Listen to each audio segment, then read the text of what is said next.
Hey,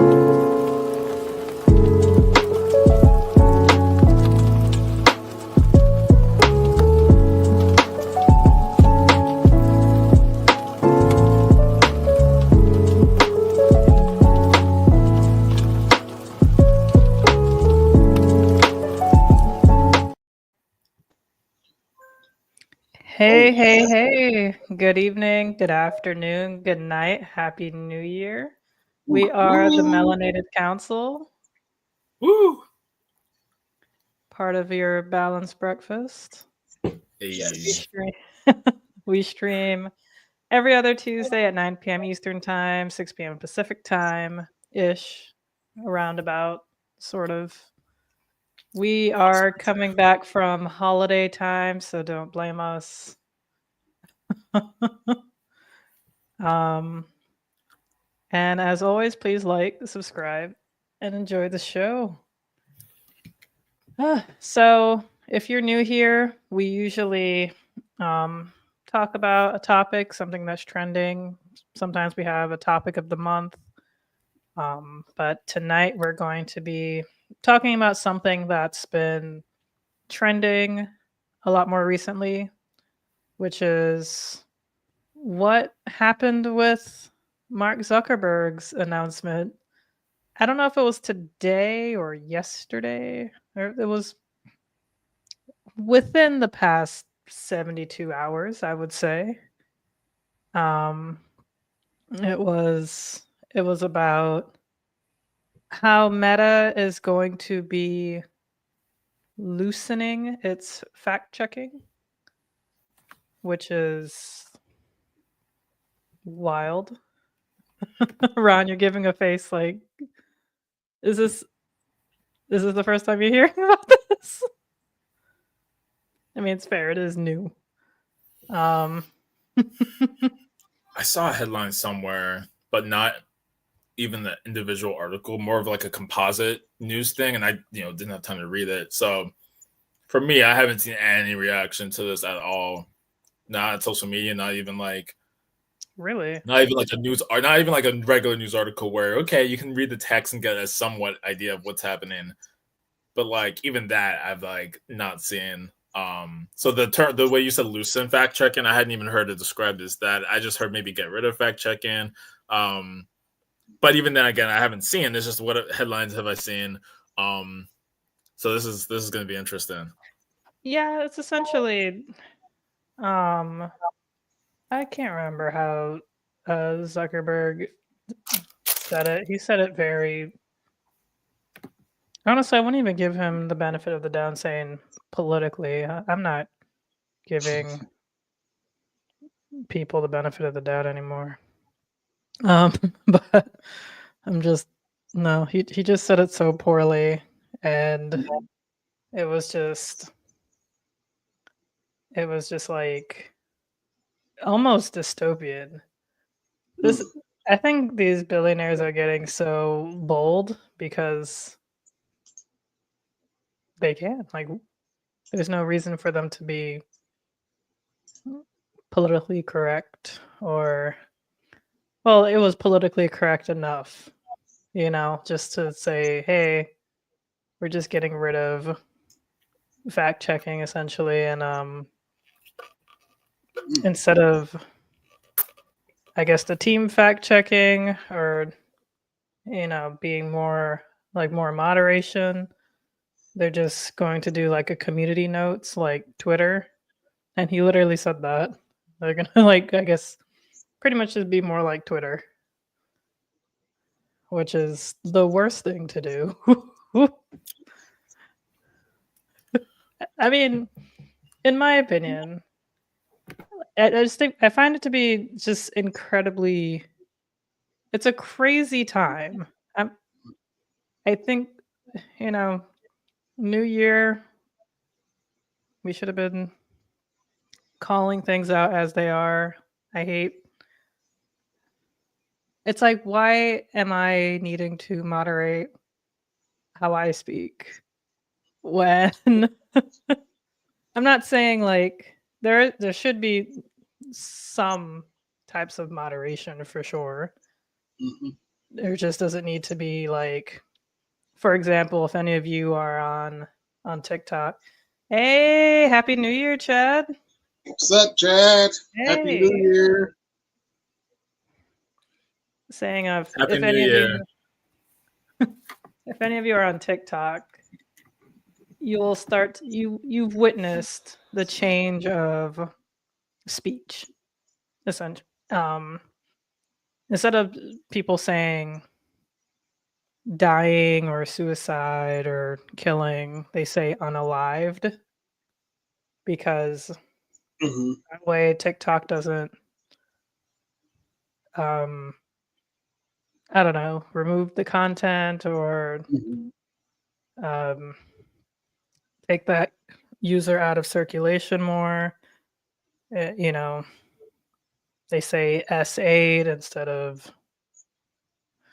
you know, I don't really want to say it, but we're not monetized, sexually assaulted, Yeah.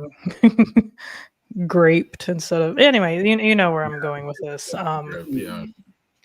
And and I started seeing such terms on Reddit, unalived for sure. Mhm. It's sort of become part of our lexicon at this point, Mhm. and it's kind of crazy because there's, on one hand we have to moderate what we say, and on the other hand we don't.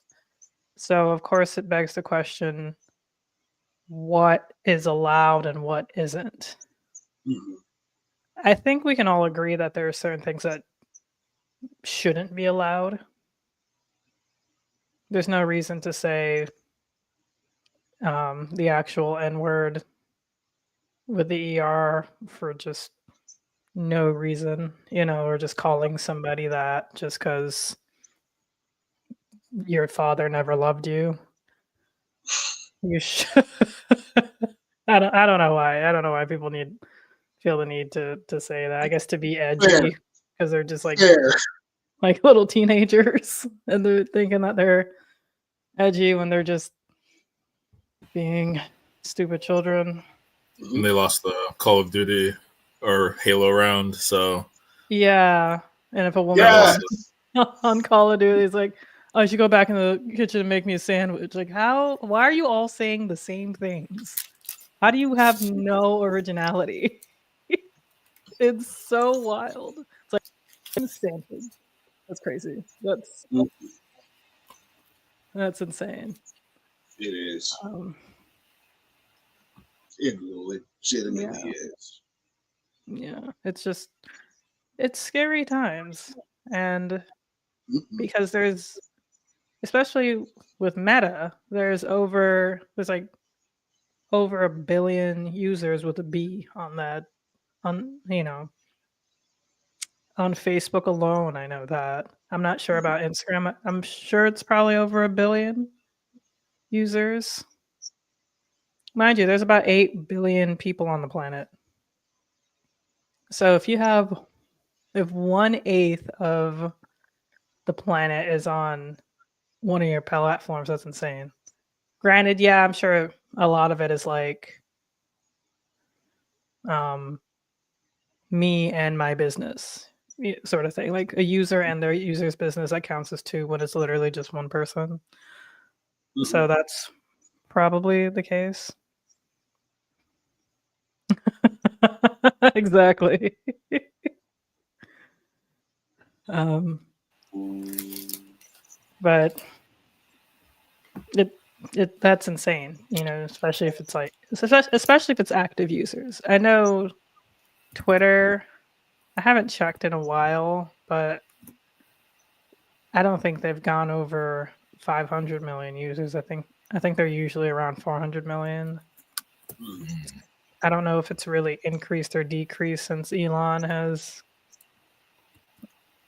taken over.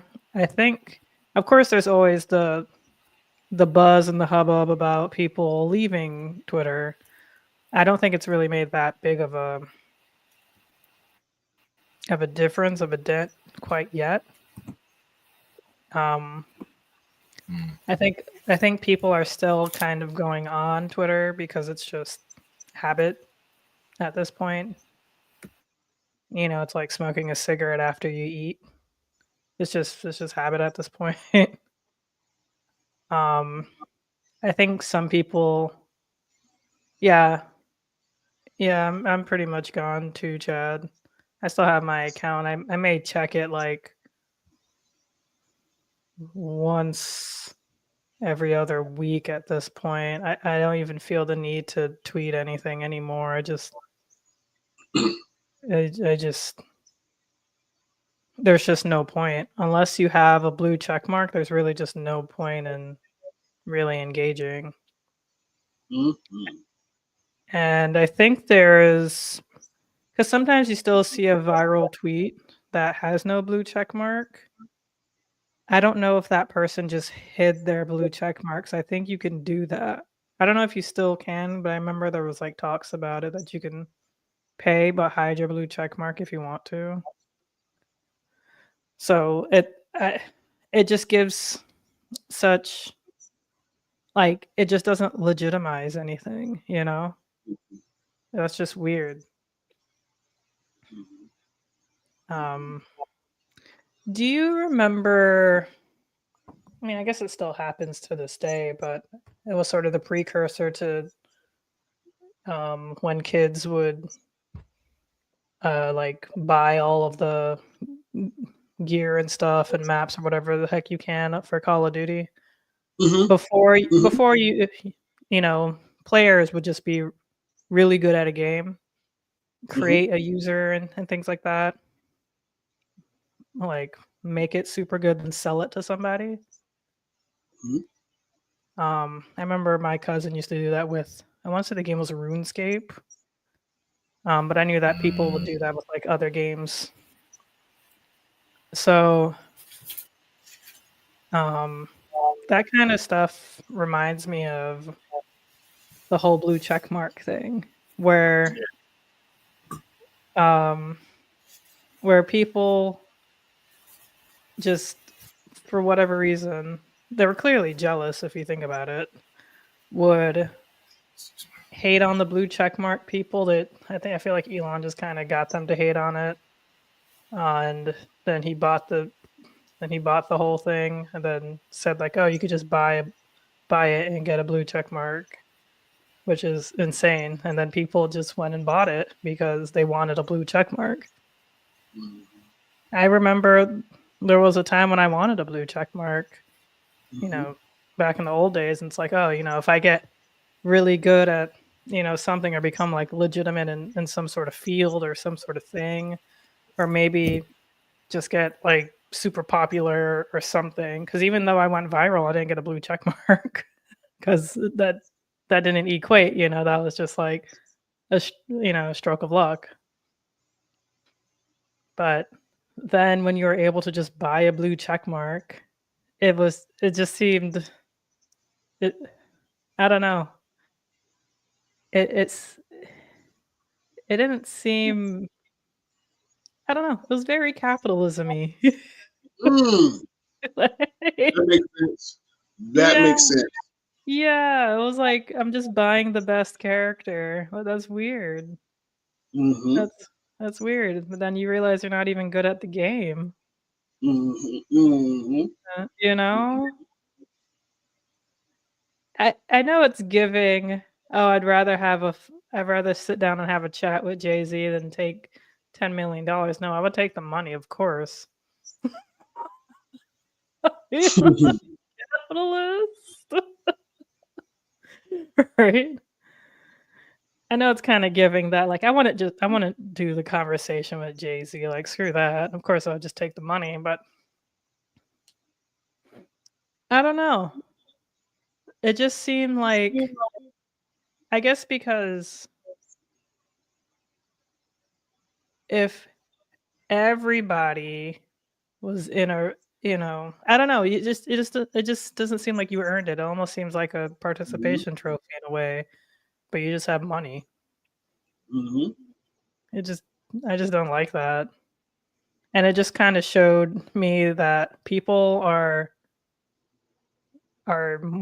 very jealous, and I don't think they, or maybe not. I guess envious is the correct term. 'Cause I think envy is just between like two people, whereas jealousy there's a third person. So if like your best friend is spending a lot of time with their other friend, you'll get jealous of the friend. But if your best friend buys a BMW, you'll be jealous of the friend, you know? So I realized that people were very envious of, you know, politicians, of celebrities, of people who truly worked hard to get to where they are, Mhm. and they didn't see that. And they didn't, but they wanted to be there. They wanted to be, they wanted to have that status, and they were upset that they didn't have it. And it was probably just their way of constantly seeing that they're not that great, that they're mediocre, supposedly, even though a huge ass percentage of users on Twitter did not have a blue check mark, of course. Mhm. And there were people who had like 50 followers who had a blue check mark because they were a writer for, I don't know, Vox or The Onion or something. I don't know. Like even just like a, I'm trying to think of like this one small publisher, or you know, just like some kind of local publisher or something. They can only keep the women they get on first dates captive for so, right? Yeah. Or else will they get attention? Yeah. Yes, they Mhm. buy attention. Literally buy attention. It's Mhm. true. Shoot. That's yeah, that's really true. And For then sure. now that people who were writers for I can't even say LA Times or Washington Post anymore because they've become hella problematic. NPR. Let's say you're a writer for NPR or New York Times or AP News or Reuters. I never knew how to pronounce it. Reuters, whatever. If you're, or The Economist or something, if you're a writer, you would get a blue check mark, or if you're, you know, like a very legitimate professor or legitimate doctor, maybe you would get a blue check mark because not even always. Politicians would get check marks. And then dude just buys the app or like just nosedives it to the ground. Like it was just terrible. But you know, now it's just it just started getting very like fascist to me in terms of just not being able to know what's truth and what's not, who's legitimate and what's not legitimate. And I freaking hated it. It's just so confusing. And then when people were able to make money off of the app, they just started saying the absolute worst attention grabby kind of stuff. You know? Right. And it's just, it just puts you into like this loop of hate and anger and frustration because all you're hearing about is like women are XYZ, blah blah blah. Then people keep commenting saying no, blah, blah, blah, blah, blah, blah, blah. And then there's another person who's like, men just do blah blah blah this, and then people respond back, and it's just like and it's just constant. You're just like getting sucked into it, and like even if you're not even clicking on to see the thread, if you're just like scrolling past and you just happen to look at this for like 1.5 seconds and it's like, oh, this is all you want, huh? Let's just give you more of that. And then that's all you freaking see. And you don't want to see any of that. and you can't do anything. It's just so miserable. So Agreed. I've been on Blue Sky a lot more. Ron has been on Blue Sky as well. Toby, I don't think Yes. you're on Blue Sky yet. I made an account randomly. I think I saw this like CNN thing where like the CEO was interviewed, and she, very young, just intelligent sounding looking person who actually seems to know what they're doing. And I was like, huh, this is interesting. So I think then I made an account, or I saw another video talking about Blue Sky and how they like broke their record of the most users that they had gotten on the platform, and it seemed interesting from what I was hearing, how you can kind of build features out and build your own space. I would have to play around with it, but I did make an account. I didn't get the app, and then I did never open it up again. So I have to actually like do something with it and actually follow people, see who's on it, see what kind of feed I want to have. Because do I just want politics 2.0? That could be interesting, but it's like, well, what actually organically can come from this app? It would be interesting. It's just I don't know yet. So that's actually good. An interesting thing that I'll have to check when I have some time to just hop into Blue Sky. But whenever. No, it's been good. I can say on my end, it's been a huge game changer, and especially because I think, what was it, last time we streamed or the stream before that, we were talking about like how a lot of times on my Twitter timeline it was just very sexually explicit posts or just like sexually suggestive stuff. Like, I ain't got time for that. Nah. No. And so it's a breath of fresh air to be on Blue Sky and to be able to control it in a way where if I don't want to be bothered with it, I ain't got to be bothered with it, and actually like have a feed that's curated with all the people that I'm following. Oh, best thing in the whole wide world. Yes, absolutely. Absolutely. Because there's some posts that I see that LB we be reposting. I'm like, okay, that's interesting. I haven't thought about that. Hey, I'm gonna like that. I just might even comment on it because that has grabbed my attention. Happy New Year! Happy New Year! Welcome. It's so like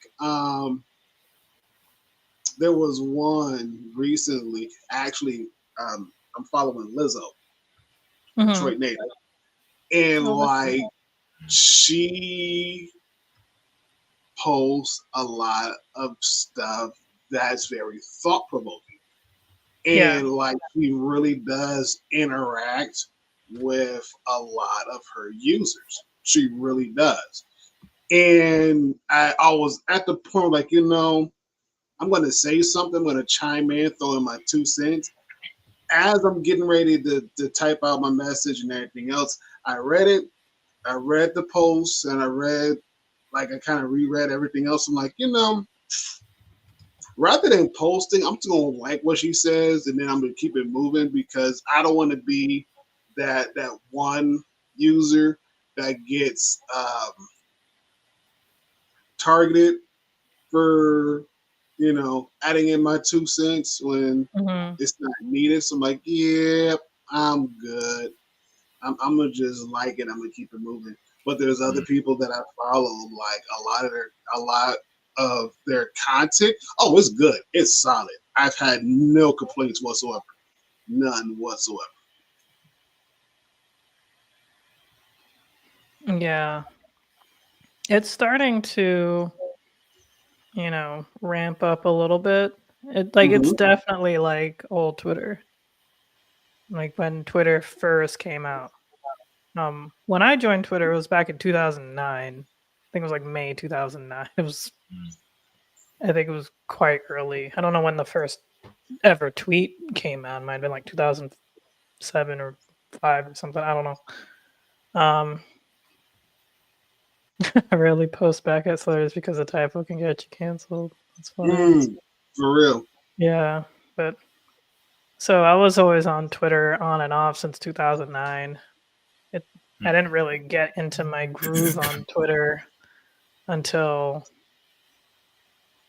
probably 2019 from following the Yang Gang, things like that. It was like kind of going back on Twitter, but just years I would like during college I would use it to promote things. I was part of this hip hop organization on campus, and so I'd use like some of my friends were on Twitter, so I'd use it occasionally, but it was still just hard to get into the swing of things.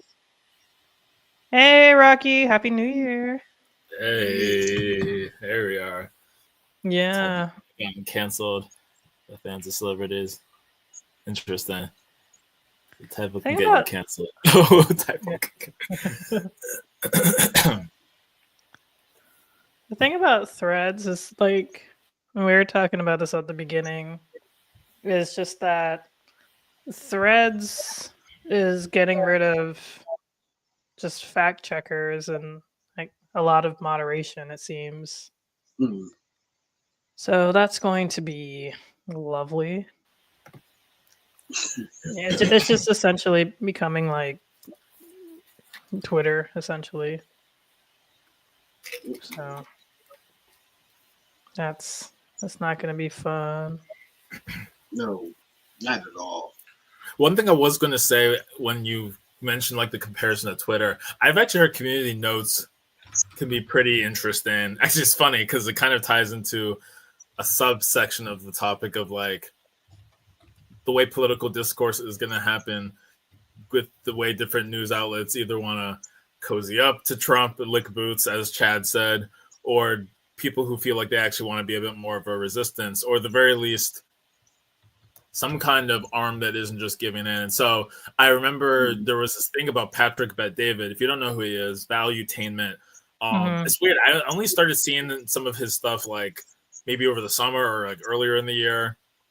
Because I remember David Pakman and some other people who are more like liberal left would go on the show and there would be like these big moments. And typically, of course, you know, YouTube channels had to have those like big headlines and thumbnails. So you would see like some kind of clash and then you watch it and it's like, okay, you have an interesting conversation, but then there's some kind of back and forth. But I remember that, so very recently, there's this whole thing, like, I actually post this in the politics chat actually, because it's very interesting, but, basically, I guess Patrick Bet-David had like done all the sucking up to Joe Rogan and people are flaming him for that. But recently on Twitter, he posted something about like, he tweeted something because there's the whole, this is probably a good conversation for later in the month, actually, especially around the time that Trump will actually be inaugurated. But this whole like H-1B visa discussion and what's going on, I still have to like look more into it. I just like kind of got caught up on it yesterday because I've just been so busy end of the year and getting into the new year. But basically, the community notes were like, basically, they just said this guy is trash and he's a grifter. I mean, what it actually said was like he made his money in like a scam MLM, something. Apparently, the community notes got taken down or retracted, but PBD made a tweet saying like, hey, Elon, you know, I'm usually a fan of community notes or I'm a fan of your platform, but people can put clearly misinformation or false things. Do you think this takes away the integrity of the platform? Basically, he was not happy that he was basically being fact. I mean, it's kind of funny because the community notes didn't really have anything almost to do with his own tweet. Like, not that it had nothing to do with it, but people were kind of saying that, oh, well, he actually exploited people and he's not really a good actor, I guess, in this conversation about H-1B visas. And so I think it was the Vanguard or it might be Luke Beasley, some more left person who was covering this this incident where Patrick, but it goes deeper. But the short of it is I guess they were saying how a lot of conservatives don't like Wikipedia, they don't like community notes because of how uncontrollable it is where people, I mean, there is oversight for Wikipedia, but you get to just have like people who care about this who actually can chip in and generally make comments. And so it seems like there's some conservative leaning people who don't like these platforms. And so community notes seems to be a good counterbalance to some of the nonsense on Twitter. And that it would be interesting if that is actually going to be implemented, because that may actually help as long as it's not just being swarmed, because if even X, which is definitely not really amenable to left-leaning views as much now, if even like community notes can be a voice of reason on there, then I'm more hopeful that like Threads or I don't know, Facebook, I don't even know what platform. I guess fact checking all across the board is just going to be gone, because I know Instagram used to do fact checking too. That used to be a big thing. You would see like added context. Well, yeah, I guess it was added context that you would see on Instagram, especially if it was around COVID, especially if it was around the U.S. election, especially if it was around abortion, and you would always see added context. Here's official links. So it would be interesting if they do a community notes-esque thing, because I have faith in people to some extent. But that was just an interesting tie-in. And as for all the PBD stuff, that's a little bit deeper than it's a tangential thing to this conversation, but I think it's very interesting that some people are figuring out, they're effing around and finding out, because PBD was like, oh, there's people who actually think like, because I was, came here as an immigrant and, therefore I'm not qualified, or I shouldn't be a part of this, or I shouldn't be able to vote. I think something like they shouldn't be able to vote. He's like, well, that actually sounds like white supremacists. And then like the people reacting to these are like people on the left. So they're like dying laughing, seeing like someone like PBD who's kind of all in on MAGA now, because he's from Iran, right? So he's like, oh, these people saying if I shouldn't vote, that sounds like white supremacy. It's like, where have you? Okay, all right. I'll just like, where have you exactly? Like, and I'm like, all these people who took, even Vivek, I mean, he's also getting some heat, I think. The people who are not white, who are trying to make this pro-immigration argument, are finding out real quick what side they belong to. But that's another conversation. Zuckerberg. Yeah. Yeah. And even then, like, just thinking how a lot of the media is downplaying a huge portion of the quote unquote news that we're receiving or consuming has been showing up more often than none. And I think with the announcement from Meta, and again, like I heard, like I didn't necessarily hear about it. Like I saw like a news article about it. I never had the chance to click on it, but I knew it was going to be some stuff. I'm like, Meta is going to, the one I read, like Meta's going to do away with fact checking. I'm like, that's not good. That's not good. Like, even if it's not going to be done away with, but it's going to be ran, or as Elle put it, it's going to be like kind of moderated very loosely. I'm like, in other words, y'all just going to let anything come across and call it good. Like, that's not good. Like, that's not good at all. And also just understanding like how a lot of times, I'll go back to Twitter, how a lot of times, a lot of the community notes that I be reading on certain things, it's full of dog water. I'm like, first of all, person or people, do y'all really do like homework for real, or are you just lazy and don't do nothing at all? Like, do you like dig in? They just let the algorithms and social media feed them. Yeah, and it's like,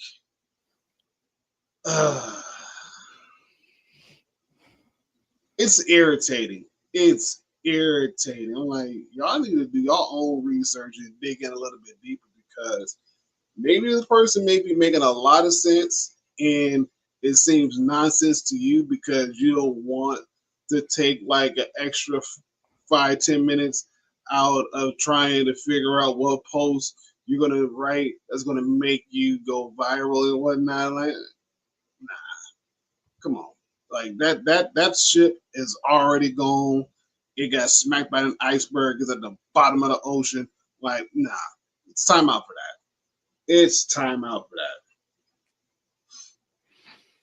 I did want to ask, I guess, kind of a devil's advocate-y question. So I've always seen these spaces, these online spaces, Facebook, Twitter, what have you, as kind of like a bar or a lounge or something, Mhm. where, of course, you know, it's an establishment, it's a business, and you can't just be acting any which way. Mhm. So you can't, you know, be just cussing somebody out simply because they're black. You can't just be harassing someone simply because they're a woman, you know, kind of thing. So it's like, hey, you gotta get out of here, bub. Um, but these bars, pubs, lounges, they don't fact check. You know, the owners, the workers aren't fact checking. They're simply conversing and arguing and debating. So, is it really their job to fact check?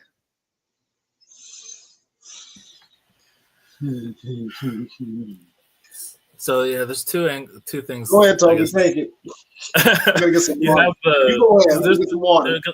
I guess there's the legal thing, legally, and I know there's this whole thing like section something, maybe 230, where I guess these platforms are publishers, not, or they're platforms versus publishers, and therefore they're not liable for what people say. So that's like a big thing that some conservatives wanted, even some maybe more left people wanted to strip or at least change the idea of these platforms being platforms versus publishers, because I guess people felt like there's just things that were spreading. They were basically like able to host opinions without having to claim responsibility for them, which I mean, I think most people probably, I mean, I feel like that's what most people might agree with, but I'm wondering, legally speaking, like, yeah, they don't have to fact check because they're not like an editor.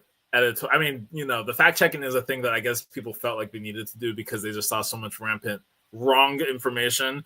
Mm-hmm. If you don't want to use the word misinformation or disinformation, there was just stuff that's not true, and it's like, hey, this is bad if this spreads. So I think for like the public good, people were like, we should have a concept of fact checking. But I mean, because fact checking is already a thing that newspapers would do, right? Newspapers can fact check like a politician's speech or whatever. So now it's like, okay, well, what is it like to fact check each other? And so that's a relatively new idea, which, at least like in the context of this very just kind of like, we're all in an equal flat space, you know, different. Like, okay, if you have a university and there's like a professor or someone, and people do want to make sure these people who are supposed to be at a higher level are being truthful. Of course, that makes sense. But it's like the idea of us fact checking each other, at least, I mean, people can say like, oh, that's BS. Like, you could call someone's BS out at if someone's telling a tall tale at a barbecue or at something. But if you're not relatively like you're just a person, it's like, you just have to be like, okay, you're saying nonsense at the bar, and you just have to be like, yeah, I'm sure really that you know, just got some head outside of, like, I'm sure these two girls just took you in the back of the car. Like, oh yeah, I bet that really happened. But it's not necessarily the bartender's like job to come in and say like, actually, you like, look at your lineup, look at your outfit. I know that did not just happen. You're out of here. I mean, this is obviously not 100% equivalent because like there's much more.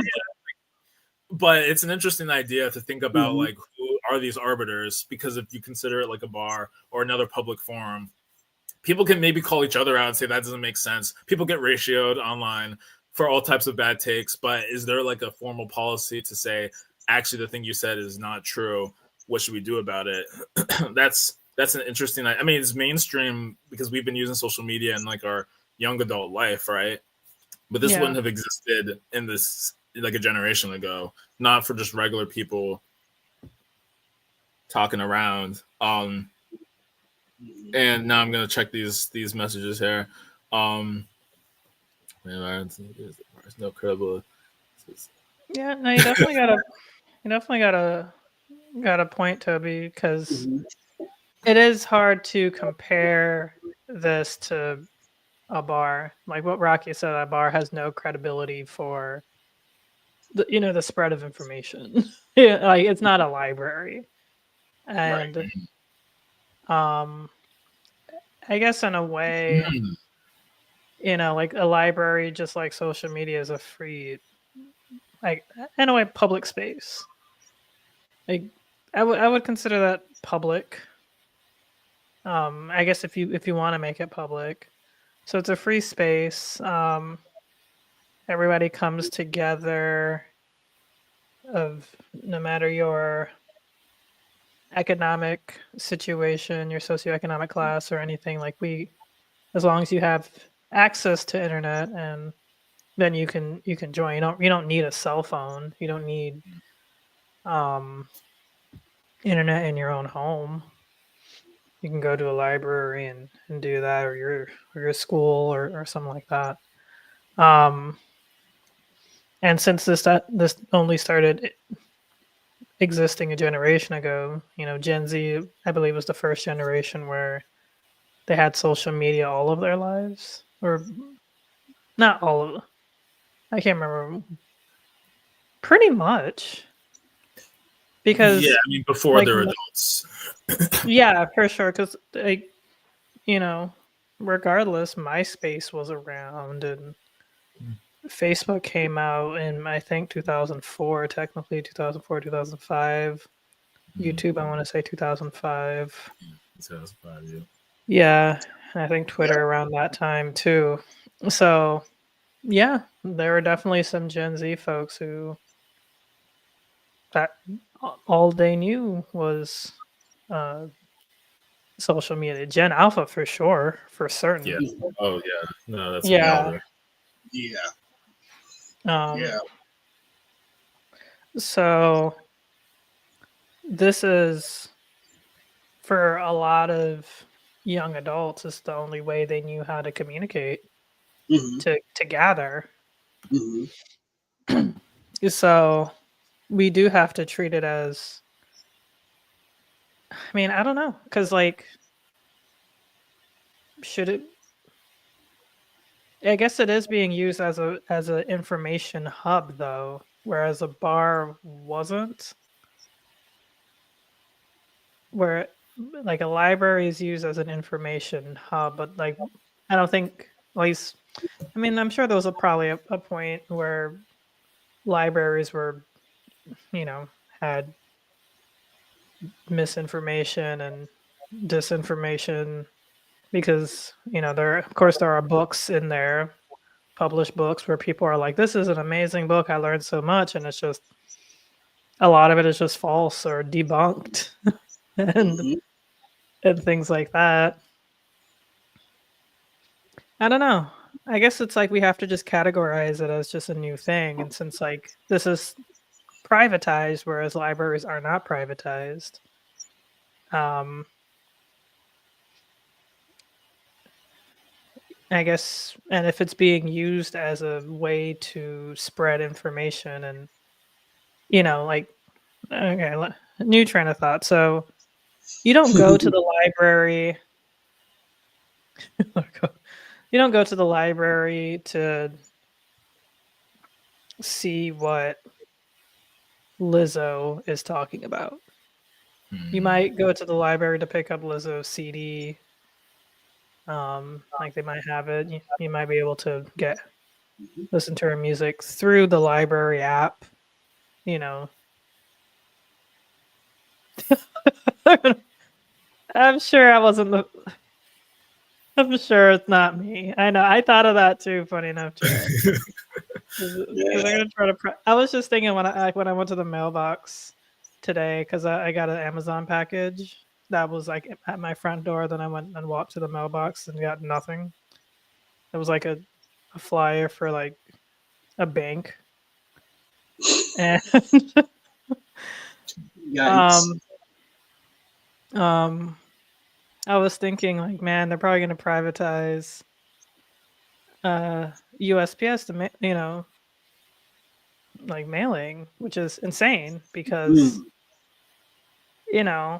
Amazon's already pretty much doing that. I think the key thing being left out is libraries are run by the local government, so they aren't profit incentivized. The biggest problems with small platforms is that social media platforms is that they must do whatever is profitable. Yeah, that's true. Yes. Yeah.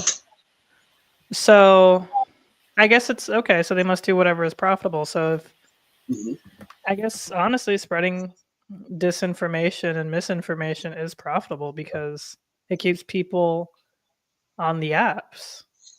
Yes. Yeah, that's true. Because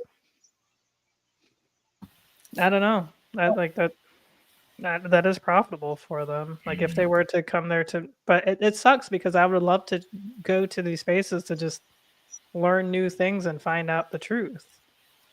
But I don't know. Yeah, I guess. Yeah.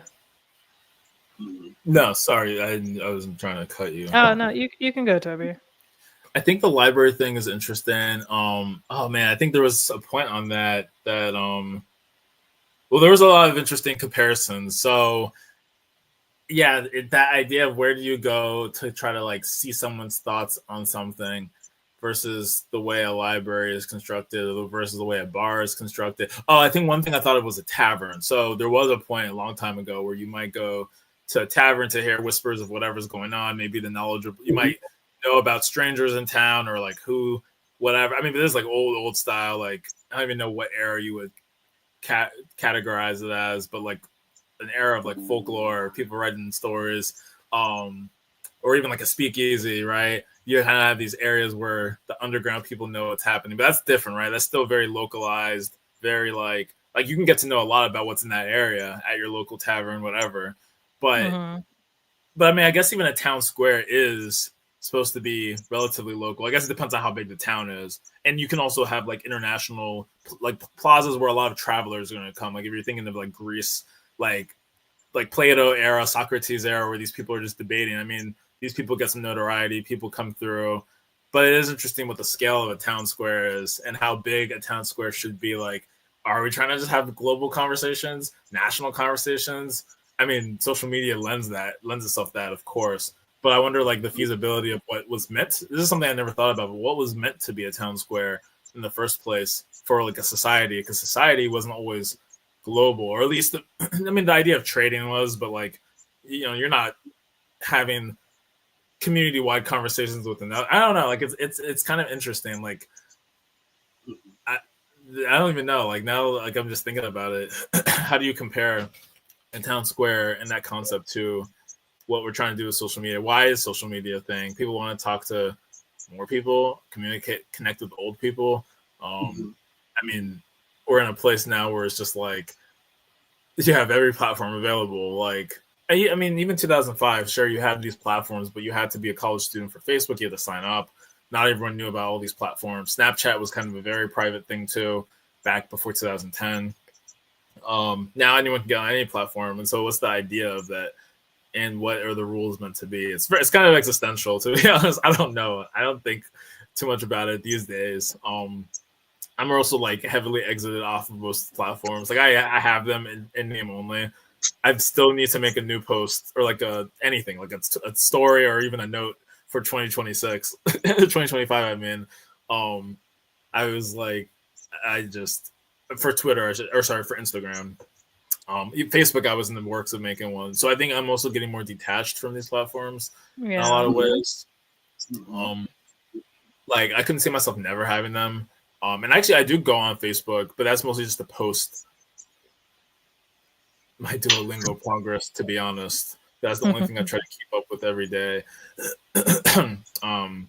YouTube, I'm on quite a lot. I was talking with my oldest sister actually about different social media platforms. Right after New Year, maybe, or it may have been, yeah, I think it was shortly after the New Year. Once I got my end of year training stuff done, which for those who didn't know, I had to like hit some pretty big deadlines, which thankfully I did, but never again am I gonna let it come to that point. Thank you. I had to do some creative stuff because the way I was going to do it, I would not have had time. I had to take a few shortcuts, but I still learned. Just, I mean, it's one of the path. I just didn't think it was a viable one. So anyway, but the point is, once I got it done, I was like just trying to decompress, and then my sister had a conversation about New Year's stuff and how she doesn't use social media much. She uses it less than I do, but like she does have a Facebook, but she doesn't have a Twitter. She has Instagram, which is probably where she's most active, but even there she doesn't always use it. But the conversation was that we both aligned with YouTube. I watch it. I spend too much time on YouTube sometimes. Like I've mentioned, some of these different alternative media platforms. Some of them are very new to me, and I'll post a few in like the politics chat. But it's just interesting because YouTube does take so much time, and that's a very different type of social media because you're not actively talking with each other the same way. Yeah, it has a community aspect to it where people comment. You have the likes. You can even see what other people have commented on that YouTube channel, which is a relatively new feature that maybe came out, if not last year, in 2023. Maybe it was older than that, but I know I started seeing that feature in 2023 at least, that you can click on a profile and you can see their comments. You can't see all their comments. It kind of selects the ones, top 3, but you'll see the number of comments this person has left, and here are some of them. And so I do think that they've made it a way where it is more social. Sometimes even out of curiosity, I'll look at someone's profile. Sometimes people will be posting on like their old stuff. So someone made them mad, or they made someone mad that they like came onto the platform, and then started like talking crap on some older videos. So I'm like, wow, YouTube is like, it's not the same, but it has some dynamics that are trying to copy TikTok for sure. Maybe even Instagram, because they have stories. Well, technically that's Snapchat, but no one really attributes stories to Snapchat anymore, which is so sad. But I don't know. It's and then I don't know what other platforms are planning on getting rid of fact checking to bring it back to the original point. So I have no idea. I mean, YouTube's owned by Google, LinkedIn's its own thing. I don't know. Like, are these does LinkedIn even fact check? That's a good question. They probably should, because that's an actual professional platform that people put career resources on. Someone put some nonsense about fake AI or deep fake or something that just doesn't make sense. That's true. That is true. Of all the sites, of all the social media sites, LinkedIn should be number 1. Yep, I agree. Yeah. I agree.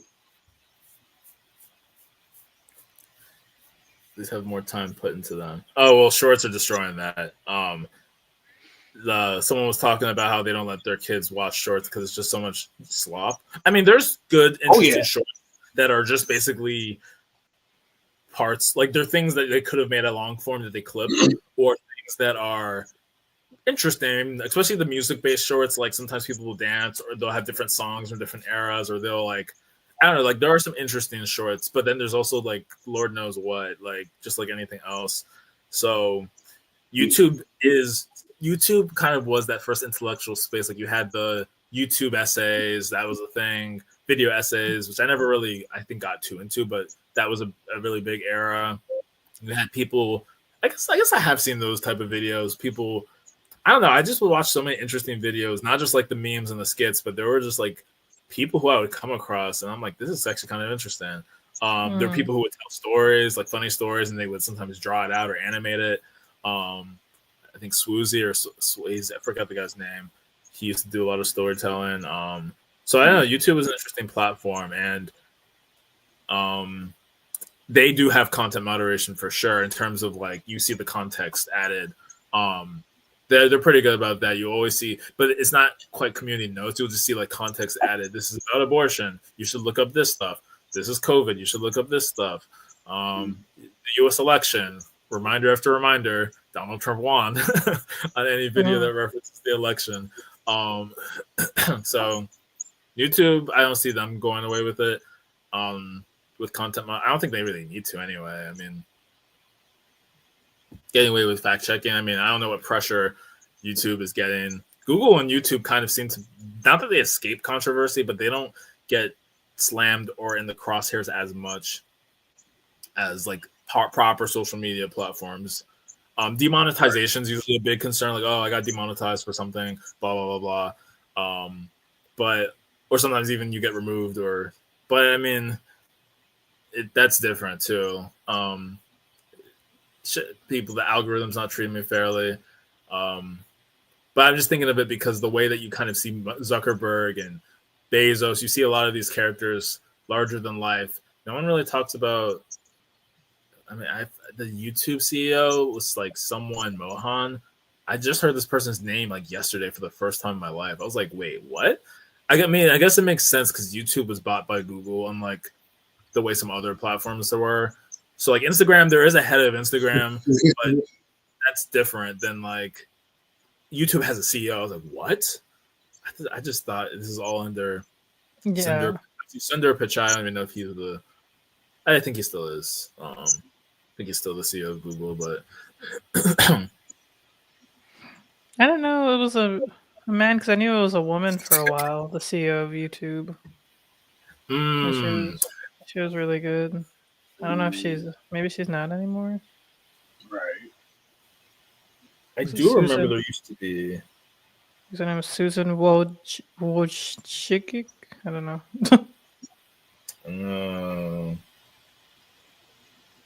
Oh, okay. Oh wait, no, she died. Whoa. The hell? I did not know August 9th was a crazy time, to be fair. At that point, Biden may as well have. So she was only 56. How did she die? That was a crazy time. Sorry, okay, in February 2014, she became the CEO of YouTube. She was named the most important person in advertising, as well as named one of Time's 100 most influential people in 2015. So going on. That's crazy. On February 16, 2023, she announced her resignation from YouTube via a company blog post. So she wanted to focus on family, health, and personal projects, but would be taking on an advisory role across Google. Apparently, she tightened YouTube's policy on videos it regards as potentially violating its policies on hate speech and violent extremism. Personal life and death. She was married. They had 5 children.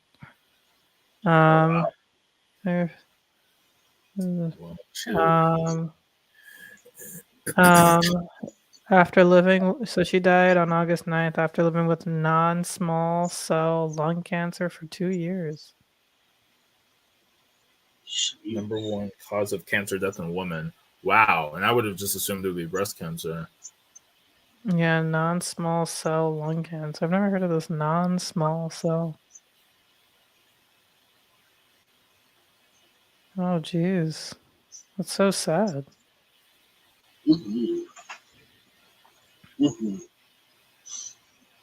Oh, great. I know I was laughing at Rocky's comment because it reminded me of when I went to ITT Tech and whatnot. So like, yeah, that's hilarious. But the kind of circle back on a few things, and especially with the thought process that you have brought up, like should social media sites be somewhat responsible for fact checking? I remember back in 2020, I was given the task of creating Humanity Forward Michigan, and kind of get everything set up and run it as like not necessarily like the chair for it, but be the main spokesperson for it. And so during the time that I was working with Boyce Littlefield, aka Mindful Skeptics and whatnot. We were talking and trying to get everything going because we're like, you know, should go ahead and get this done, yada yada yada. Mhm. There, mind you, it was on Facebook. I want to say like between 2020 2021, there was a huge spike in like misinformation that was being ran on the advertisement wheel. And so Facebook had sent me like a notification saying, hey, be very leery and very conscious and cautious of what you're posting because now you're kind of stepping into a different arena where a lot of misinformation could very well be spread and it could be shared. And especially during the election cycles, which we've seen to happen a lot. And Mhm. so it made me very mindful to be like, okay, if we're going to go through this and whatnot, like, I have to really be on my P's and Q's. I really have to watch what I say. I have to watch what I post. I have to watch who I quote and make sure if I do quote said post that I get as much of it as possible. So when I do share it off and the people read it, they can actually have they can actually make a good sound judgment on it. But at the same time, if something sounds fishy or off and it gets flagged, there's a possibility that whatever post that was made will not only get shut down and removed, but also that would be a strike against the chapter that we're building up. And so it was quite a lot of stuff that was going on. And we're like, whoa, like that's a lot. That's a lot to take into place. That's a lot to organize. That's a lot to get together. But also knowing that during those years of 2020, 2021, where a lot of misinformation was already being spread on Facebook and they were really trying to like shut it down, only to have them 3, 4 years later to kind of walk back from that, that says a lot. Mhm. That says a whole lot. It almost lets me know that Facebook is really not becoming that social media site that it was supposed to be. And it's moving farther and farther and farther away from what it was, from what the original intent was. And so I think I know you guys were talking about like how it kind of came into being. I want to say 2005 sounds about right. I graduated in 2007, and a lot of my classmates they were like, "Hey, do you have a Facebook? No, what is that? Oh, it's a social media site. You should get on there, create your profile, so at least that way." When it's time for us to have like our class reunions, it'll be easier to find everybody to send the invites out. So at least that way you have the opportunity to come back and to reunite. And even if you don't come back, but you know, you post little things here and there just to kind of let us know what's going on, that's cool because we get it. And so 2007 for me, that's when it was still kind of fairly small, but it was more so user friendly. It was more so family friendly. Like you didn't have to worry about a whole lot of stuff going wrong.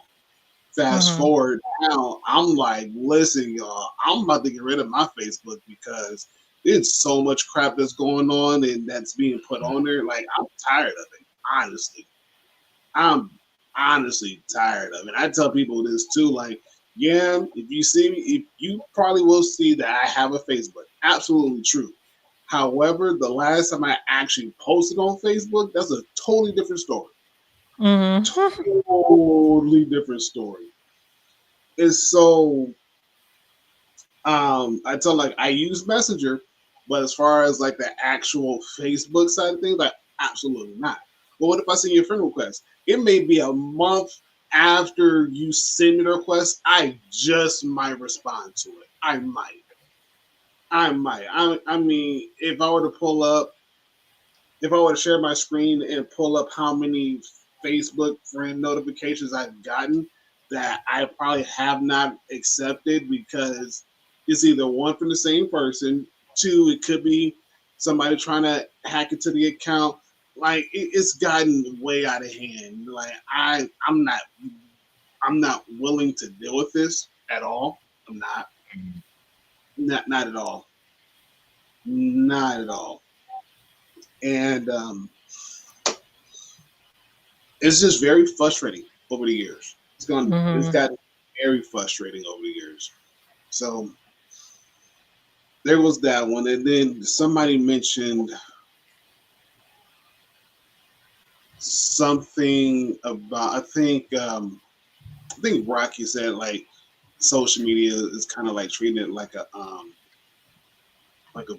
bar, but it was something that Rocky said. I wanted to make yeah about the adult content on X. Like absolutely, absolutely. I'm telling you, Rocky. I'm telling you, like it's gotten trash. But to circle back to what you're saying on about X, like yeah, and even there, like a lot of the users that I've interacted with, especially on Blue Sky, a lot of them, especially the males, they left for that very same reason. Mind you, a lot of them were black males, about my age, probably about my age group. They're like, yeah, the amount of adult content that I was seeing on my line, the amount of times I had to blog, had to do this, that, and the third. They're like, we're just tired of it. We're tired of it. Like we want to actually just talk to people, talk to individuals, whether you're male or female. We really don't care. We just want to talk. We just want Mm-hmm. maybe one day, hey, meet up, and have nothing like romantic like, but like, hey, I think you're cool. Think you're cool peoples. We should come hang out. Yada yada yada. Where it goes from there is wherever it goes. And even then, I told them like, yeah, that's the reason why I love Twitter X because it just gotten way too much. Like the amount of times I wake up first thing in the morning and I see some chick in a cosplay outfit with her legs spread wide open. I'm like, do I really want to see that at like 5?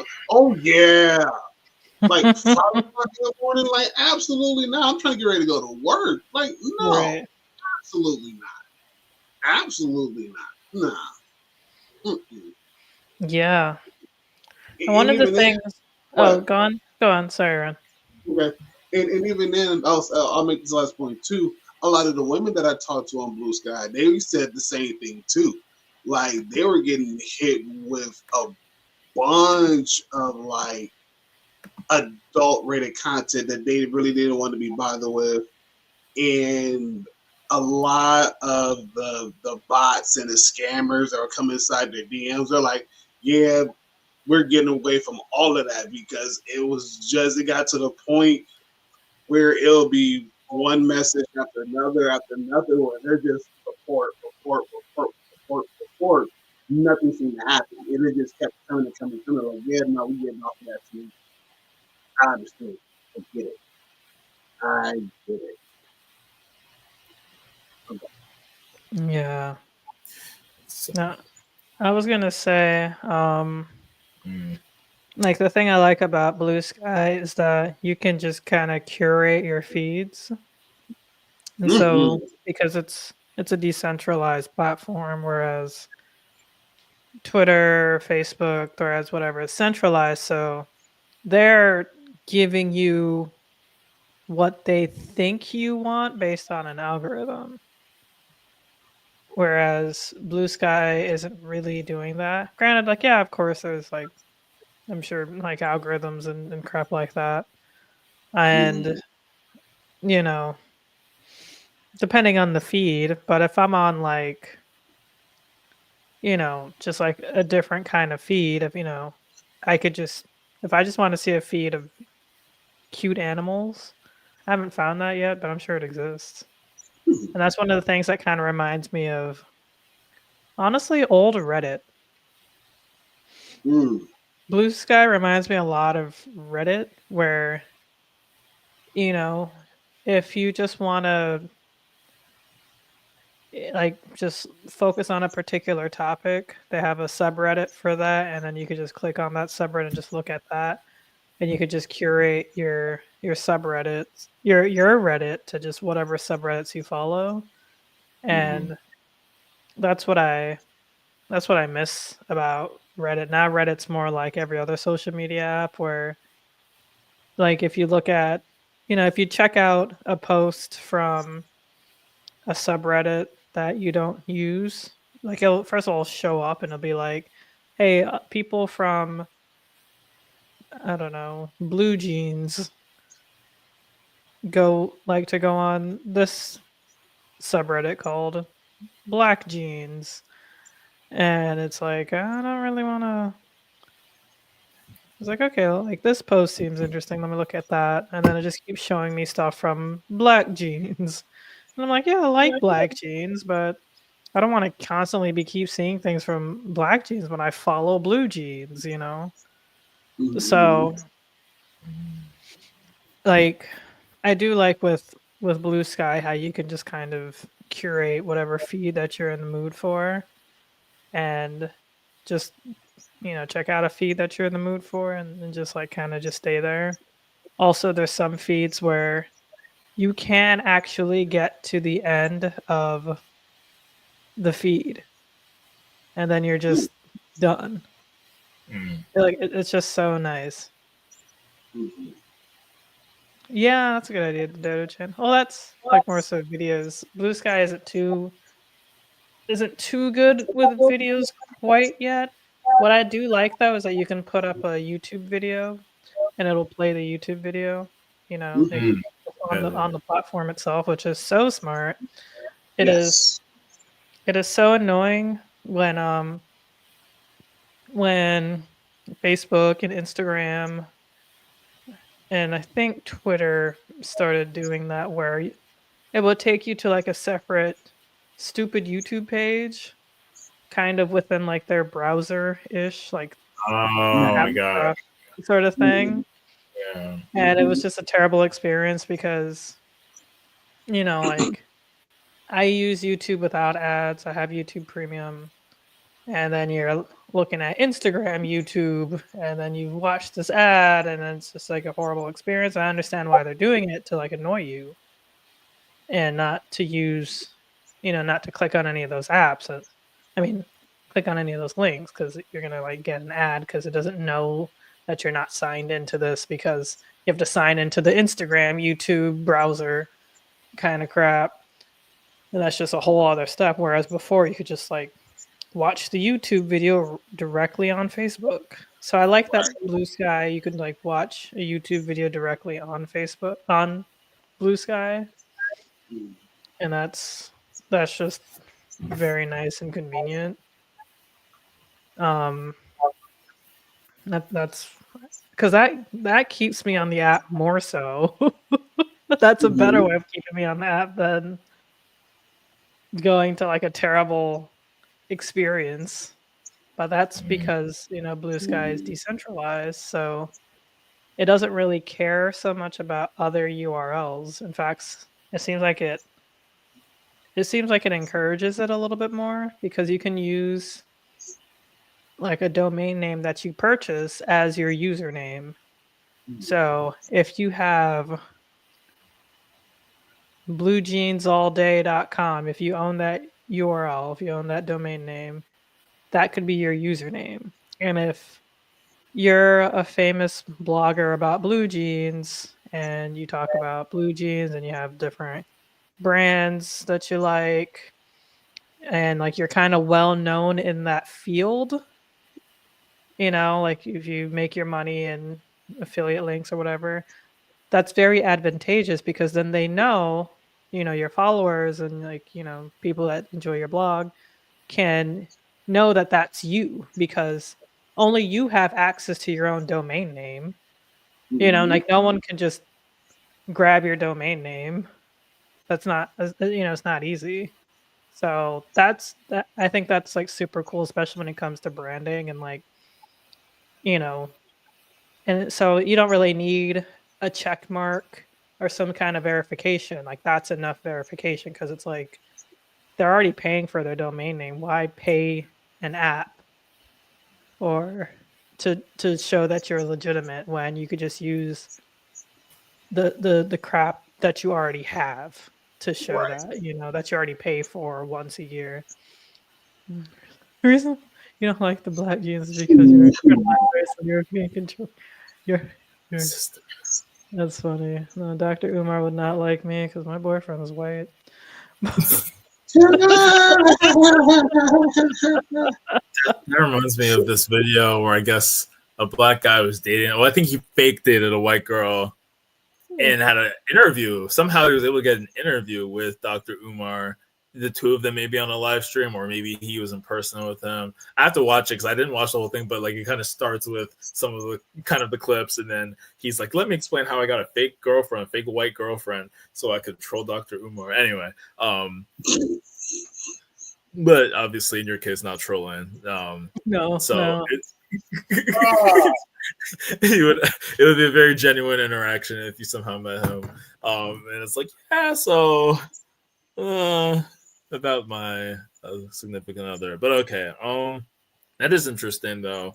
Like I have to look more into Blue Sky and its features and just I don't know, all these different things. Like it's actually kind of interesting when you look at because even Meta I think has like a verification, like they have different verification levels. I remember seeing on like Instagram and it'd be like this account has this, like you can look at different colors maybe of checks. I don't know, like YouTube sometimes you'll see it's just sometimes I think there was a point where it just became more like a thing where it's like, well, what does a verified account actually mean on different platforms? Like I actually forgot like what you were saying about how like the idea of being a blue check was like this like disgrace type of thing where especially if you work for like a news organization or you were like an influencer, it's like, oh, the blue checks are back at it again with the takes, especially like when it came to establishment politicians and establishment politics. I think it wasn't even just like a right thing. Like you kind of also had like some of a left pushback against like, oh, this person who's a blue check, they think they know everything, they know what's good for the people, but it's been kind of corrupted, or it's like I guess found other uses. So that's actually kind of an interesting thing to think about. But I think that then you had TikTok becoming more popular, and it's like, so why do these people get verified? Like, okay, someone really famous who joins a platform, okay, fine, that obviously makes sense. But then if you're a creator that got famous, what is the point of fame that allows you to get this thing? I mean, I don't know. I never was even close, so I wasn't really looking to investigate for myself. I had maybe a post or two on TikTok that even then it's not like they went crazy viral or anything. It's just that I did a few things that seemed cool and then I left. I mean, I still have TikTok, but I don't use it really. It would be good to go through my notifications and make sure like my DMs or whatever. So I'm sure people are sending me things. But anyway, the topic is very much an aside. GroupMe is actually another one that I use, but that's different because that is really like I mean, if you want to call that a town square, I mean that really is just people talking about whatever. You can see what gets reacted highly. GroupMe is definitely becoming more advanced. I like that they're adding new features and they're making it more functional. But it's not the same. It's not like public, of course, so you can't see posts the way And that's the other thing about town square is that in the real world, you can kind of be around someone, right? You can see people on the megaphone saying their thing, but there wasn't technology to record. I guess you had scribes or you had people who could like write things down. But now it's like, yeah, someone can post something and you can find it forever. And so that's another interesting feature of like the town square. I guess people can write stuff, obviously. Like people could have written something on like on just a board or like, you know, I'm thinking of like Martin Luther put in his 10 whatever he put on it's been a while since history, but he talked about penances and indulgences and how it was all terrible, and so he wrote his stuff and he pinned it on the door of the Catholic Church or whatever. So I mean, you do have people who can like share their thoughts in these public ways, but that's another interesting comparison of like the town square versus now we can just kind of see things, kind of in posterity until someone decides to delete it.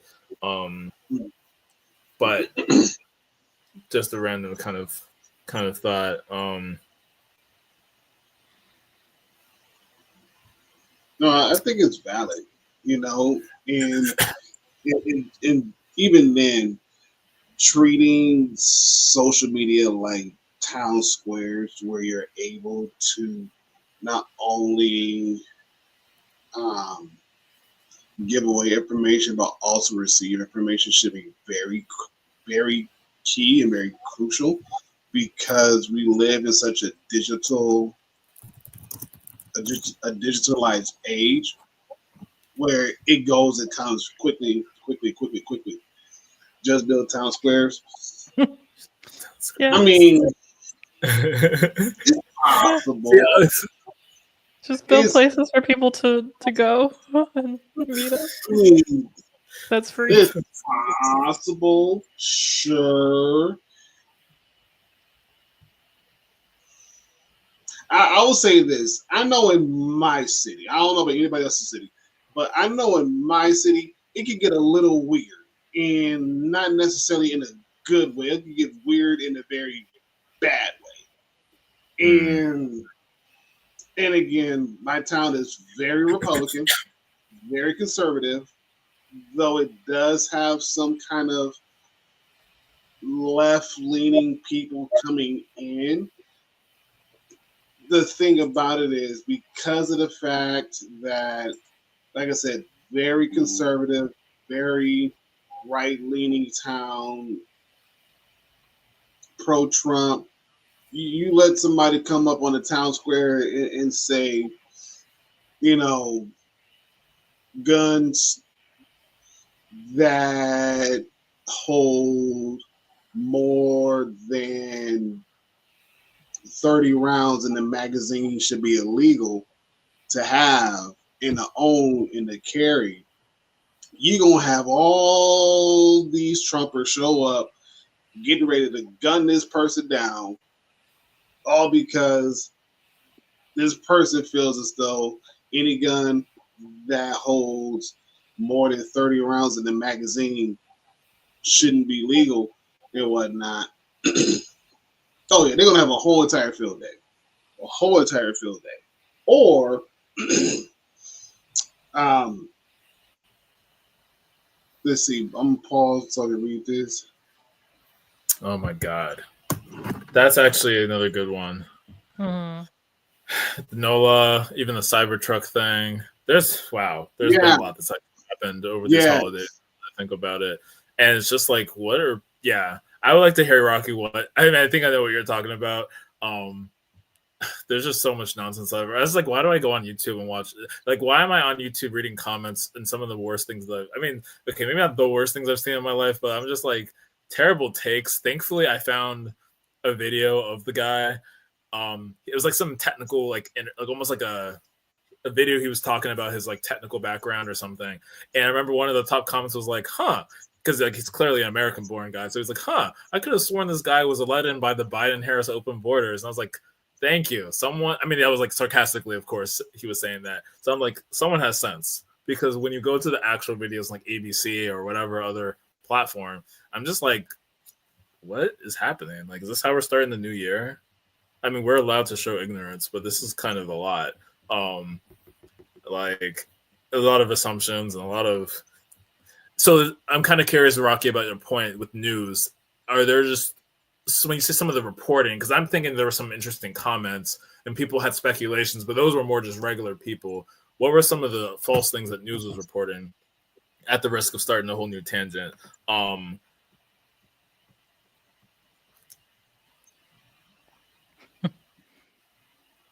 mean, gentlemen, can you? Hey, Don't worry. Yeah, that's interesting. Hold on. I got you. Because I was going to respond to this because this messes. Here we go. This is a bot. Sorry, Zeus. You're gonna be Exhibit A for this. Hold on. All right. Sad. So here we go. This bot look on the messages. Okay. Exhibit A. Yep, I came back. Y'all see me coming back. Exhibit A. So listen, sir, or hopefully, sir, ma'am, they, whatever your pronouns are, understand this much. Like, we pretty much were good. You know, I wouldn't necessarily would have started off saying, you know, hey, do we need a video editor to edit, you know, live streams and whatnot? Like, there's a better way to introduce yourself. Like, you know, hey, where you from? Or where you coming from? Like, how'd you find us? You know, introduce yourself so we know who you are. Because posting stuff like that is a quick way of getting you kicked to the door to the left. And whatever you put in your box, you take that with you, you go left. Because obviously we have a beautiful young lady over here. Yeah, beautiful young lady over here. Beautiful young lady. Beautiful young lady. So, welcome. So Zeus, I would say, try that statement. Try your intro again. Try that again. That's too. Yeah, I guess because of my Milwaukee shirt, maybe. I was like, well, I mean, I still look like a woman, though. I mean, power tools too. Like, she may have some Milwaukee tools in her tool bag. Yeah, she may have a tool bag. Yikes. She's a homeowner. What you expect? Yeah. I'm not going to get on that one, but yes, continue. Like, because I never explained this shirt, so how I got it. So, my boyfriend got me a Milwaukee tool for my birthday. So this is like several months ago. He got me a circular saw because as I've been talking about wanting to build shelves. So I already had like a drill.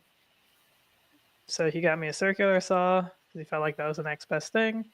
And then got the gift, and Milwaukee had like these like, hey, if you go to this site, you can sign up to win even more tools or a shirt or nothing. So I happened to win a shirt. That's why I have the shirt. No, I love it. I know, it's a nice shirt. I like it. Yes. Yes, I love it. Like, I think the next place I get, actually, I already know. It's not even when. I know when the next place we move into, like, I'm just going to have, like, Milwaukee tools, like, out the wazoo. I got enough batteries as it is anyways. I got enough chargers as it is anyways. The one thing, I got the weed eater. So I got that. That's been phenomenal. And so what I want to do is I want to get a few more attachments that go to it. So like the shrub trimmer, I want to get that. I want to get the leaf blower. I want to get the what is it? They actually got a lawnmower. I want to get the lawnmower. I want to get the Milwaukee lawnmower. That looks fun. I want to get that. And even like I said, I got power drill. I got 2 power drills. I'm sorry, I got 2 power drills. I have the plug-in die grinder. I have a sawzall. I have a what is it called? I have another tool that I was using to do like flooring and whatnot. So yeah, I got a lot. Mm-hmm. Got a lot, and I'm still wanting to get more. But yeah,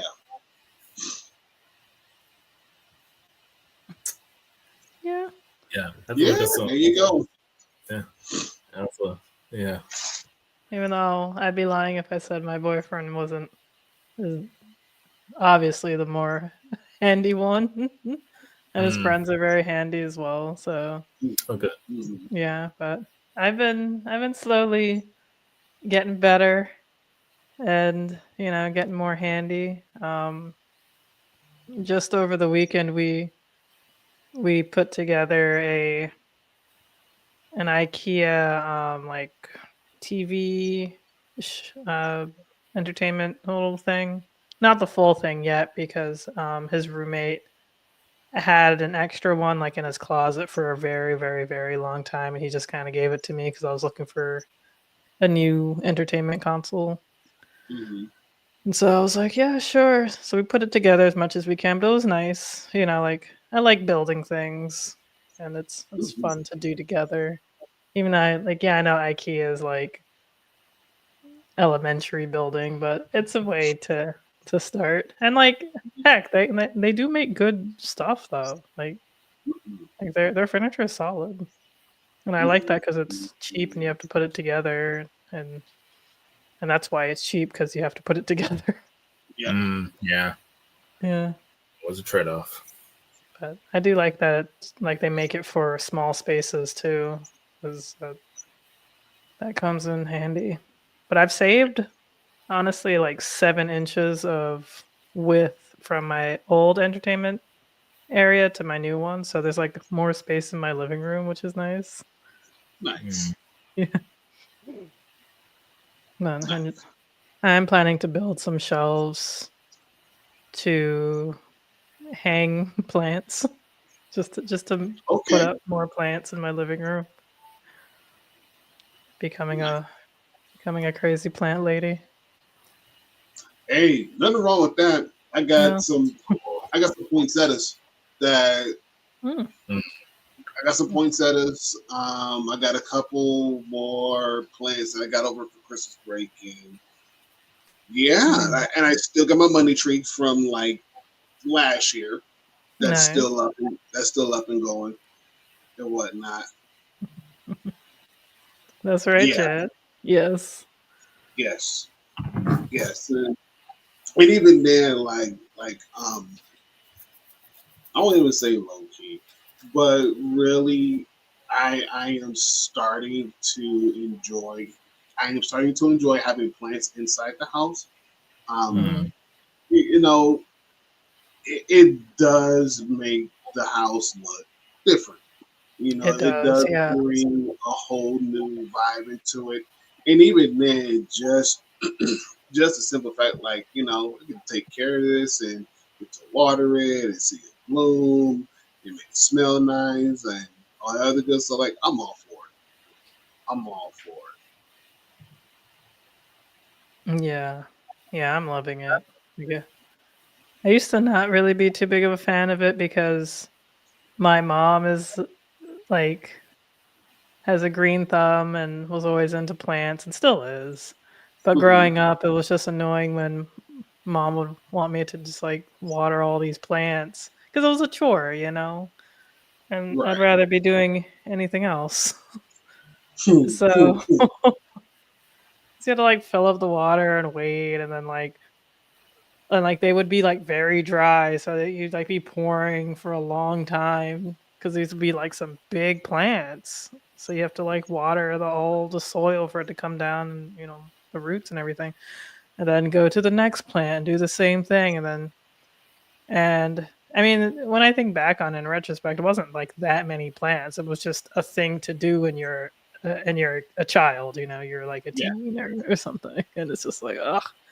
So Mm. in college, and I'm sure I probably mentioned this before. I don't know, but whenever we would go, any of us would go away to college. My mom would always give us a plant, and I kept my plant for all 4 years, and it was fun taking care of it. Mm. I actually don't know what happened to the plant now, um, but it was fun. It just brought like a little bit of extra to the little sad college apartments. Just they Yeah. were purposeful like an aloe vera. Yeah, I'm definitely going to do that for sure. That's definitely in the cards. I've been telling my boyfriend that too, to get herbs, and because I'm tired of buying herbs, I'm like, this is a waste of money because apparently Mm. they're very easy to grow. Mhm. So definitely gonna grow some herbs. I have a very big patio, and I want to get one of those like vertical plant stand thingamabobs, Mhm. Oh, and try to grow, some vegetables, mm. and like lettuce and I don't know, like scallion or anything that's like kind of easy to grow, or just whatever can grow. Because that's one of the perks of living down here in Yeah. South Florida, because like you can kind of just grow all year. So anything to save a couple of bucks. Mm. Of course, the only difficult thing to grow would be like fruit. Um, Mm. I guess there's a clipping of a plant that apparently goes back a few generations. Oh, that was so cute. It is. Yes. Yeah, that's amazing. That's incredible. Mhm.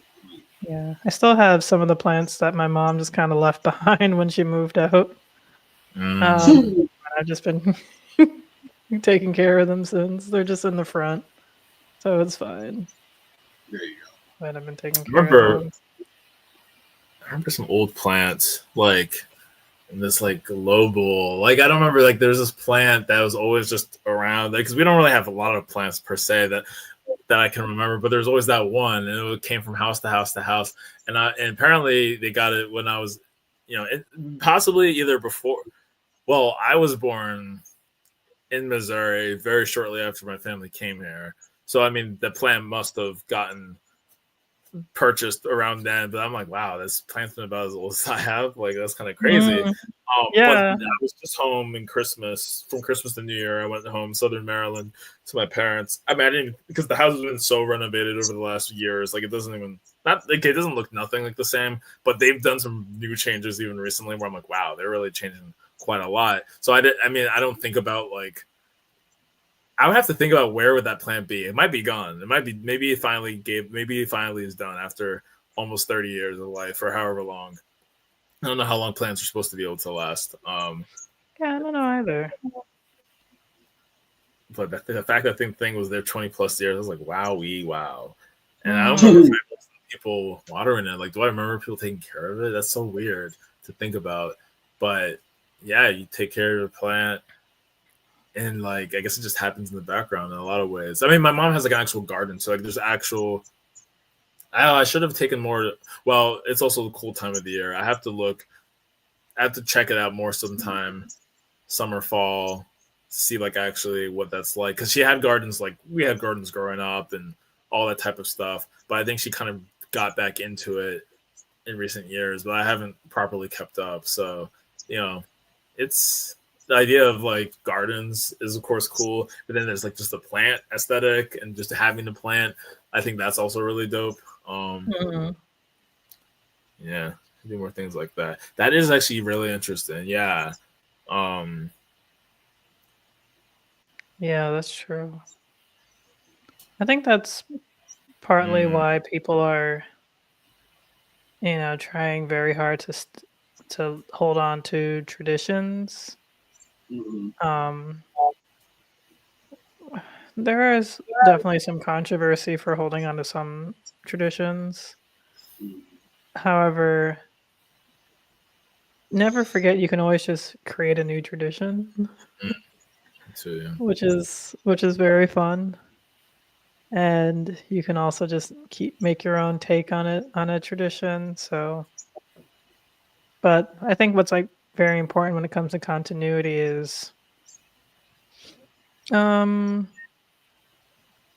like passing on family recipes for Yes. sure. Maybe passing on certain jewelry, whether it's like a wedding ring or a watch or some kind of like heirloom. My boyfriend, because his, he has family from England, and so like I feel like they take tradition like very seriously. So I know like there's like a watch in his family that's, I think it goes down to like the firstborn like son or something of like the firstborn. So I don't know, but like so he's like in possession of a watch, and if he doesn't have a son, then it'll go to the other firstborn male of the family or something like that. I don't quite know the like how to do the thing with the watch. It's not mine, but it's just pretty cool how you can have something from like the early 1900s, and it's like exactly where it came from and who had it and who had it before them, and so on and so forth.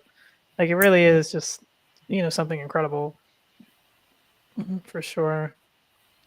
But even just like taking care of plants or passing down a skill or a hobby or something like that is incredibly important, especially when it comes to that it can have a positive impact on your life.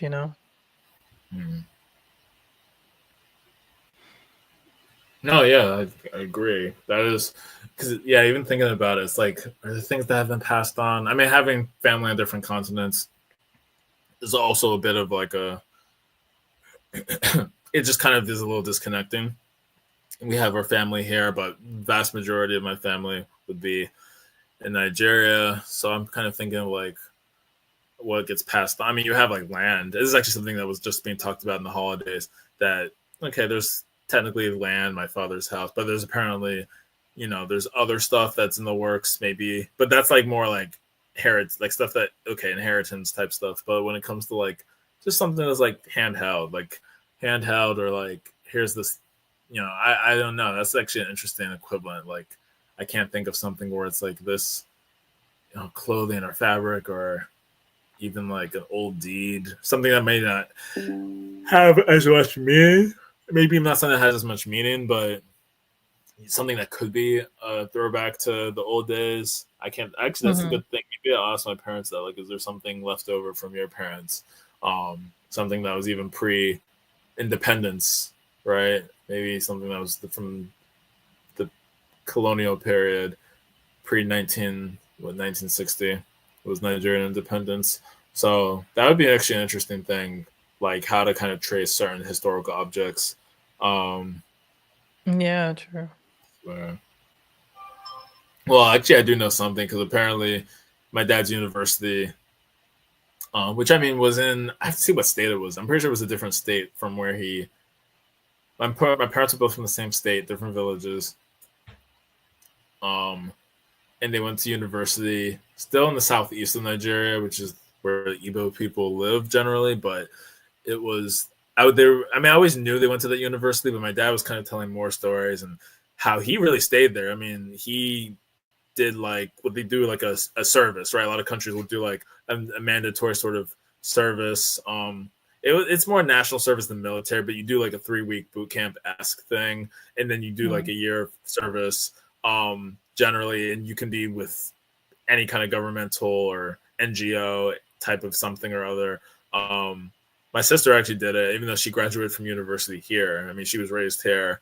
Like most of my family, I mean, I was born here. My siblings were born elsewhere, but they came here very young, so they would really only remember growing up here. And so for my sister to graduate from a university here, and then she had some job opportunities that she did here, some she did abroad because she loves being abroad. And so she did the Nigerian service, which is like a big deal. Like I didn't even know what it was at the time. And then I started telling people, and they'd be like, wait, your sister did that? And she was like born and raised here? Because that's like a thing that you kind of have to do service in Nigeria. Like if you want to have any opportunity after you graduate college, you do your youth service, NYS, National Youth Service. And so, but my dad apparently did his service there where he did his education. And then he was also like a grad student. He did his grad degree there. So he did the youth service somewhere in that area, either for the university or around. And then he did his grad school. So I think that would actually be a cool thing if I went back to visit. Because I've only been twice, and that's been like with family. But if I was able to have a chance, I would like to maybe look at some of the academic things. I mean, my parents met there, and they effectively dated / decided to marry. I mean, tradition's a little bit different, so the concept of dating isn't quite there, at least back then. But I mean, they at least met each other, would have courted or something, got married. And so that's actually a pretty important location to think about. That university. It has a different name now and all types of stuff. But yeah, it's, I think it's fitting because I'm pretty sure it is sort of like a technical. I don't know if the name is Polytechnic, but apparently it has a pretty good reputation. And so I'm like, how fitting that y'all would like meet in academia, and then like that's where you find love. Because they're both very high, and I feel like it gets passed down to me, like that culture of just like, education. I mean, my parents, their parents, I guess our grandparents, a lot of them didn't have much more than like a high school, even like an elementary education or middle school, but they pushed that heavily to my parents, respectively. Particularly, my dad would talk about how his mom probably didn't have more than a 5th grade education, but it was very, very important that he and the rest of his siblings, aka my uncles and aunts, got that education. And so that's something I should ask him about.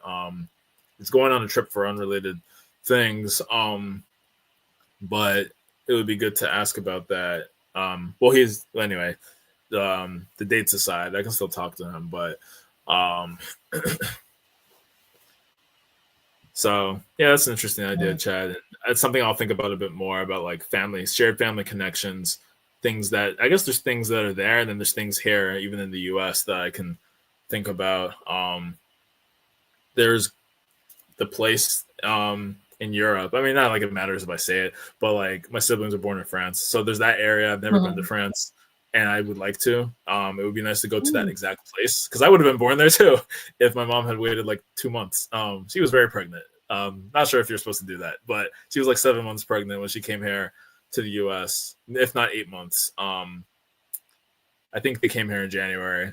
So yeah, honestly, around now, maybe it was around this time. And then I was born early March. So it's interesting. Like that would be cool to visit France and kind of see that area, particularly where I would have been born, because we have connections there. And so there are a lot of, I think, familial things that I don't think about. I think because they're more location based and a lot of them are more broad, but I think, yeah, that's still something that can be found. I know that's a whole other conversation, but I think it's really interesting. So I kind of like you bringing that up, Chad. Thank you, Polar Nights. I appreciate you. Yeah. No, you're fantastic. I mean, I got a little I'm trying to remember when this was. This was mid-December because my mom's birthday was then. There was a conference I went to. I did not have a shape up. I did not have anything. I was too busy. But literally, like after the conference and after my mom's birthday dinner that we did on that Saturday, Sunday, I then went, since I went back home from my parents' house, I ended up thinking, like, you know what, this would be a good time to get a haircut. And it was raining so much that day too, and there's a lot. Oh my god, my car battery at some point died.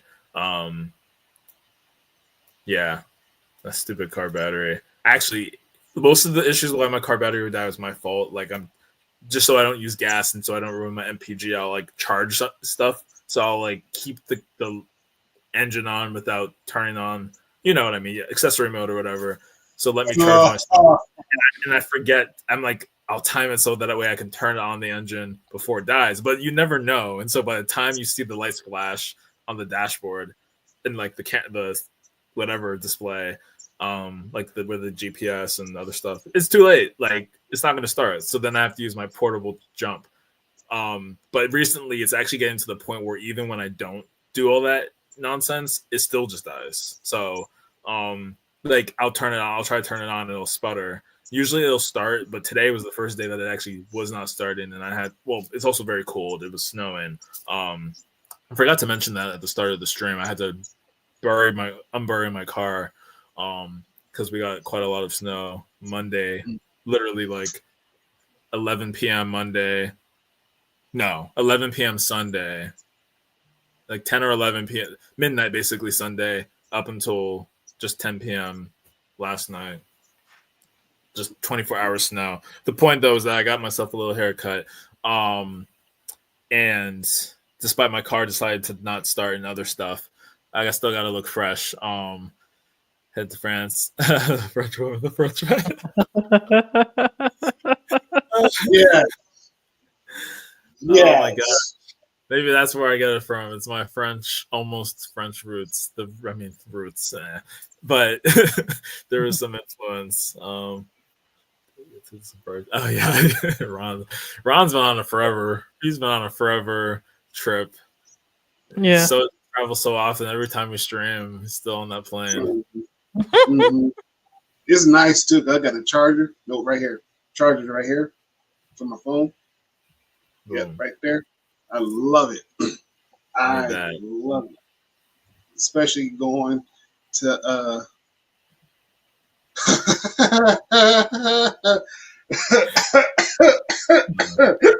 That's where Ron is on his way to. He's on his way to France to warn him. He's like, I'm staying here too. I ain't coming back to the States. Hold on. Hey. Yeah. man. Yes. Yeah. Well, like Ron, we're all on a mission.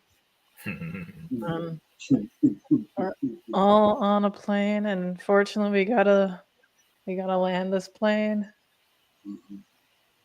We gotta